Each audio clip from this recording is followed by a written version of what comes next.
Here are the must-have accessories for your Honda track snowblower. This is the 1332. It can be to the 928 or the 724. As long as it's tracks, and it can be wheels too, but ones with batteries, it's called ATD. So the D at the end stands for electric current with the battery. So that's an upgrade. With the track models though, I like to put front skids. You can see right here, the front skids. This will help the bucket, protect the bucket completely.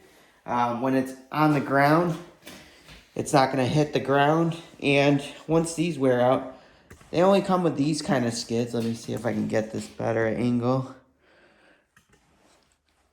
Right here, I'll take you guys off for now.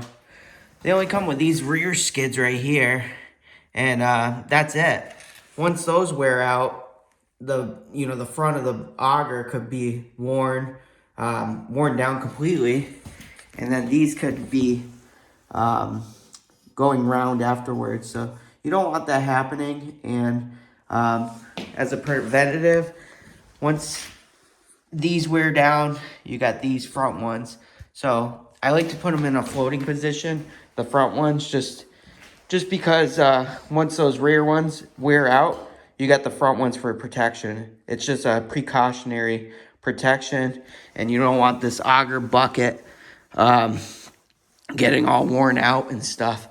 So that's my first recommendation. Honda does sell, the front auger skids, and I think I paid like $43.25 plus tax, so like $50. My next one would be this, I'll show you after, but there's a battery terminal connector for the battery tender. I have a battery tender there. And instead of, opening this, I'll show you how to do that with the battery, because I was a little intimidated at first to pop this open, to put this on. It should come with it, but it doesn't. But yeah, it's not too bad to, disconnect. I'll show you in a few. You can see under here, you got two prongs, one right there and one right there underneath.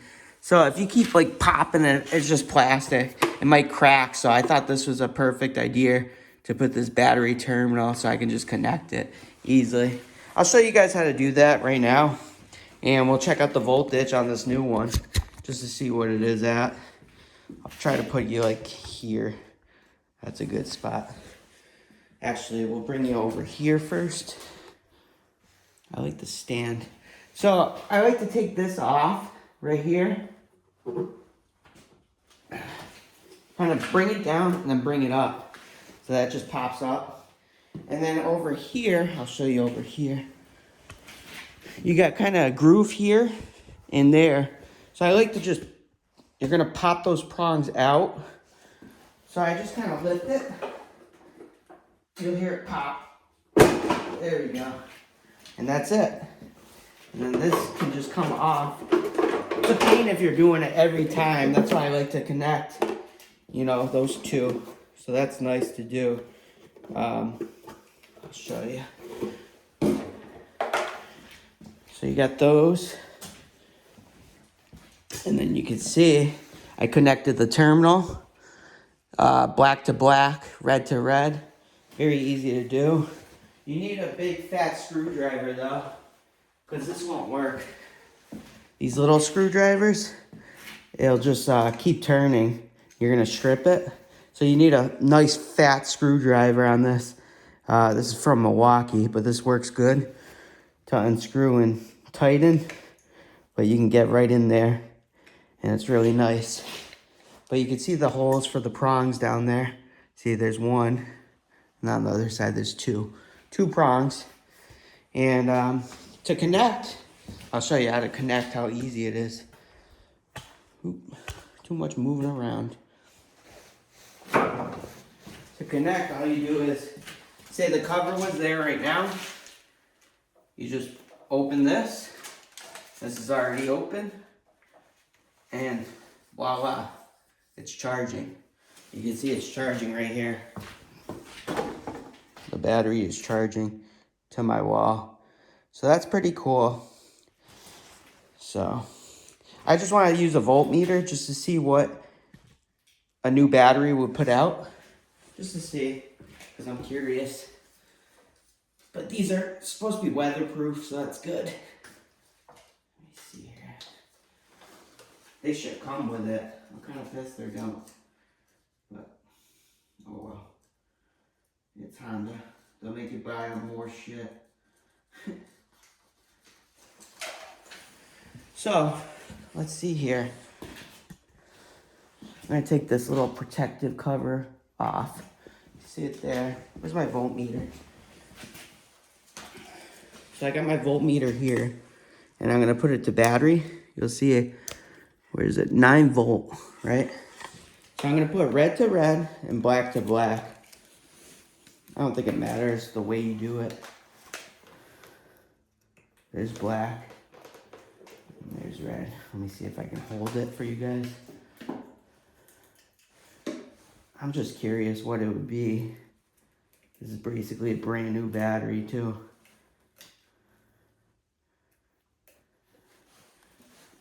So right now I'm reading 12.93 volts. Usually, sometimes it's like 13, sometimes it's 12.93. Let's start it and see what it reads, because that's the biggest thing, is starting. I don't know if you can see that. I'm trying to, let me see if I can put it like this. There, can you see that? Let's try starting it and see what it's at. Did I put the fuel on? Shit, I didn't. Hold on 1 second. You want the fuel on when you do it. And then we'll see what the battery reads. Because I had a bad battery before and I don't want that happening again.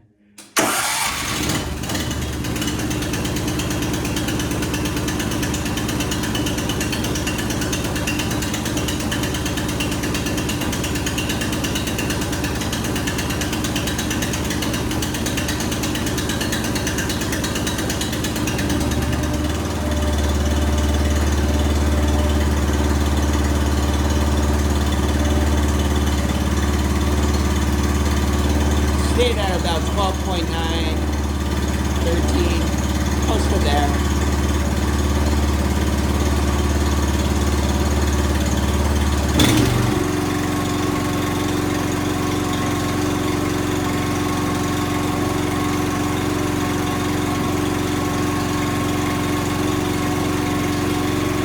Doesn't even stick. Motherfucker. Like that.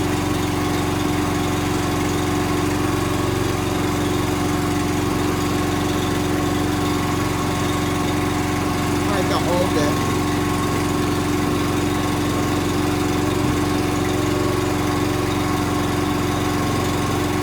Now it's like 14.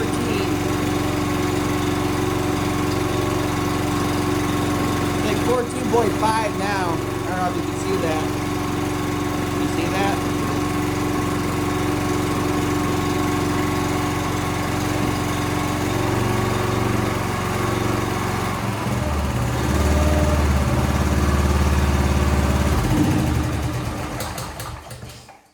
So I just wanted to test that.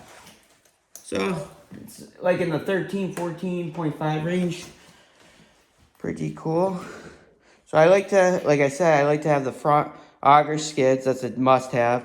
Then I like to have this, the battery terminal connector. Pretty easy, like I showed you. You just need a screwdriver. You connect these 2 prongs to it. It's weird, the 928, which was a 2018, had 2 here instead.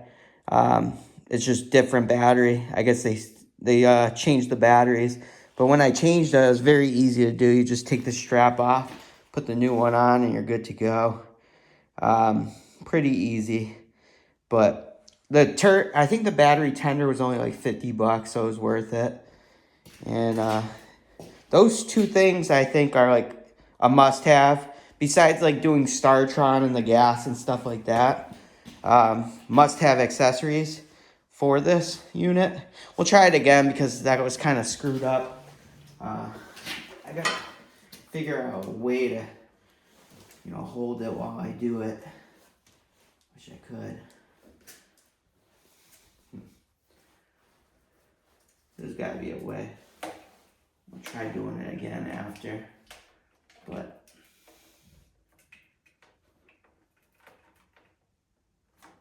maybe I can do it after. We'll look at it after. But yeah, those are my two things I want when I buy a track unit like this. Even a wheeled unit, but the wheel ones, the 928 came with the front and back, so that was all set. I don't know why the tracks don't come with that. Like I said before, it just comes with the rear skids right there. And you can lower a little more for the front skids as protection, like I said. So it's kind of floating position. Pretty cool how it just goes like this. Oh, we'll do this too. Let me see. I'll try to make me taller. I'm short. I'm only like 5. Let me see. 5'6". So let me get a tape. This is me right now, just holding it, and it's comfortable for me because I'm short, like I said.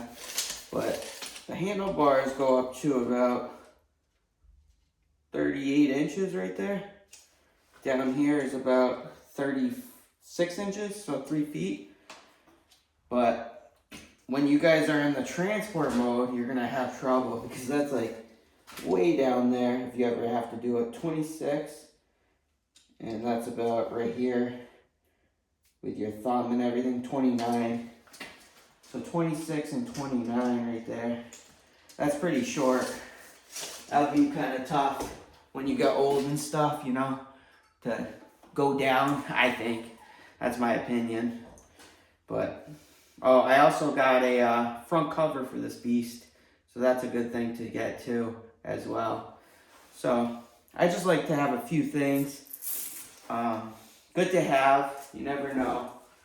And the things that came with the snowblower, I just wanted to know too was, let me put you guys over here.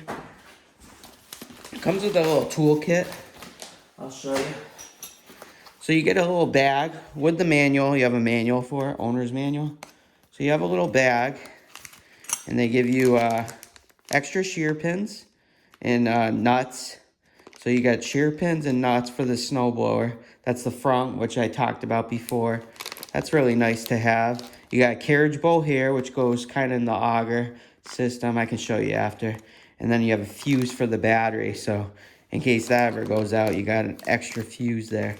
So you got I think 2 carriage bolts. Yeah, 2 carriage bolts. Then you got 1, 2, 3, 4 nuts for the shear pins. And then 1, 2, 3, 4, 5, 6 of the, just the nuts to tighten it. Lock nuts, I guess it's called. Then you have this. This is the spark plug and a spark wrench if you ever need it, or like a punch kind of. And the spark plug and wrench, spark plug's actually right here. So if you ever had to get to it, it's right here. And you just pop that open. And this will actually go inside. And I actually have like a wrench for it. So I'm just going to use that with an extension. It's easier. But nice to have. Nice that Honda gives you this. And then you got...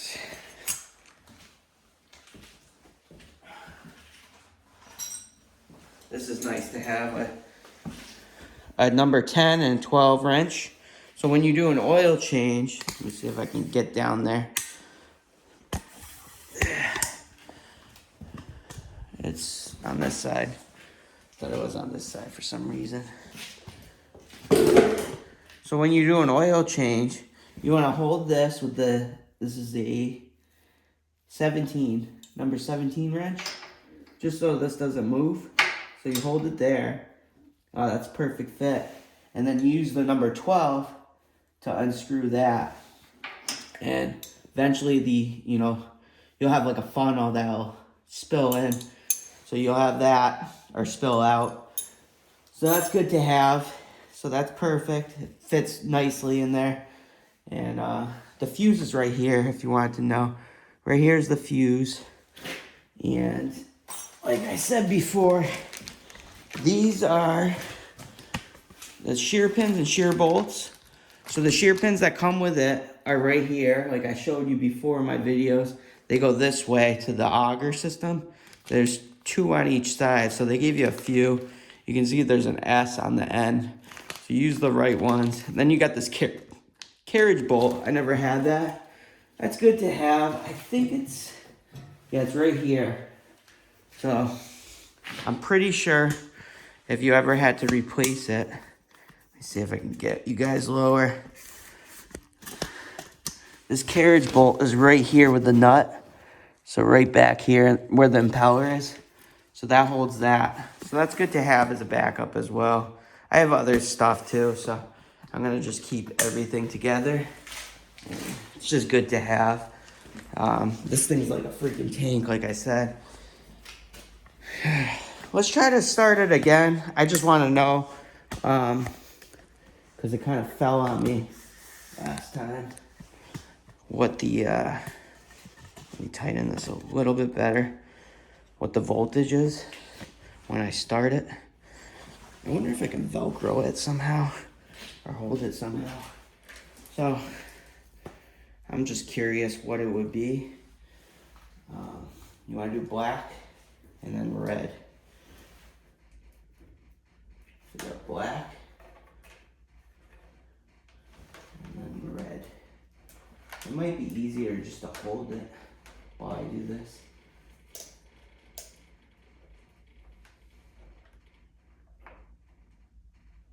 Now it's giving me like 13. Let me hold you guys while I do it. I think it's gonna be easier to show you when I start it. Let me see here. Oop. Try to get you off the camera. So you go black to red. It's kind of a pain to do off camera, like I said.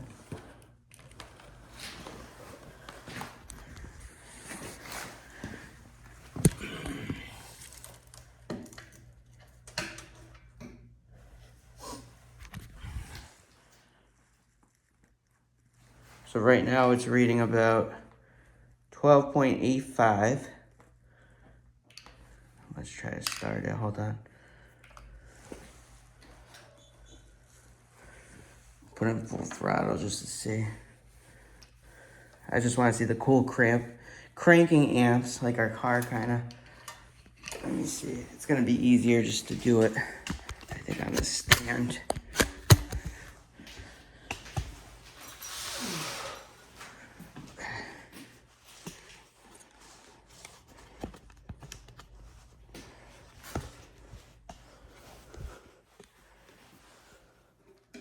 I don't know if you guys can see that.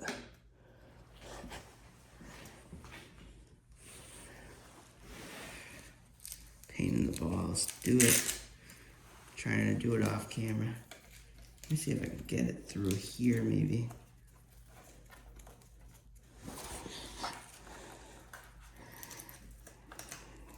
There we go.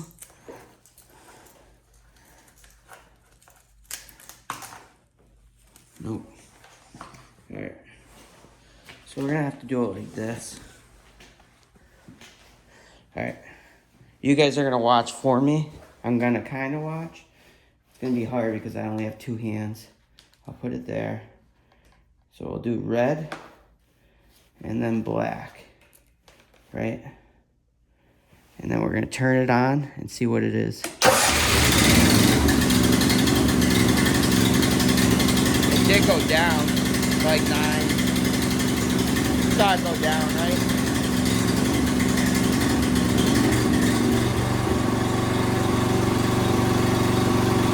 Like 12.8 now. But it did fall down. You saw the bolts fall. I was just curious what they would be.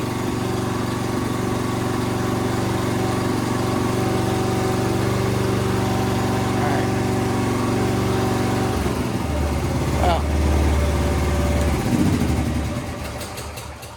now it's like 13. It's going down. 13.05. So I think the lowest it went down was like 9 maybe volts when I cranked it first time. So yeah, so I just wanted to take a look at that. Talk about the importance of, you know, the front auger skids. I think that's awesome to have. Great investment, especially for $43.25. I tell people to buy the, you know, the cover for it. I have a cover right there for the snowblower. In the off season, it just keeps dust and shit off of it, so that's a good idea as well. But these are just my must-have accessories for the Honda snowblower. All in all, a great machine. I like to use, you know, red and tacky grease as well. That's my preferred, because we don't get like cold winters. We got maybe some days in the zero, so nothing too crazy. But all right, guys, hopefully I can use this beast one day. This winter has been so mild, especially after I bought the snowblower. Hand warmers would be an awesome accessory. I've seen videos where they put it on this, but we shall see. Maybe I'll do one later on. I know some people do that, so my hands don't usually get too cold either. I wear, you know, gloves and stuff. But all right, thanks guys for watching. Hope this is informative. Take care.